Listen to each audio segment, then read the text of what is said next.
Hi friends, welcome back. இன்றைக்கி கோதுமை இட்லி பண்ண போகிறோம். அதுக்கு என்ன செய்யணும்னா, இந்த முழு கோதுமை நான் ஒரு 300 கிராம் எடுத்துக்கிறேன்.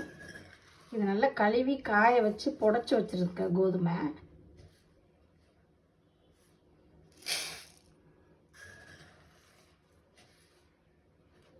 நல்ல வெயிலில் காய வச்சு வச்சுருக்கிறேன். ஒரு 300 கிராம் எடுத்து நல்லா இதை ரோஸ்ட் பண்ணி எடுத்துக்கோங்க.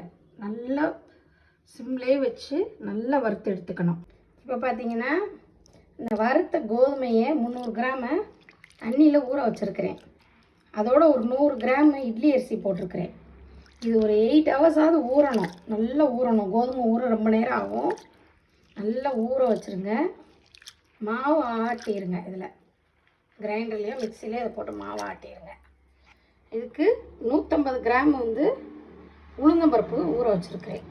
கொஞ்சோண்டு வெந்தயம் போட்டிருக்கிறேன். 1 ஸ்பூன் வெந்தயம் போட்டிருக்கிறேன். இதை தனியாக ஆட்டி இதையும் தனியாக ஆட்டி ரெண்டையும் மிக்ஸ் பண்ணி வச்சுருங்க. நைட்டு ஃபுல்லாக வெளியில் இருக்கணும். பிறகு காலையில் பொங்கி வந்துடும். பொங்கி வந்த பிறகு உப்பு போட்டு இட்லி ஊற்றிடுங்க. இது கோதுமை மாவு இட்லிக்கு நம்ம அரைச்சி வச்சது நல்லா பொங்கி நல்லா வந்திருக்குது. இதில் நம்ம உப்பு கலந்துக்கலாம். உப்பு கலந்து மிக்ஸ் பண்ணி அப்படியே இட்லி ஊற்றணும்.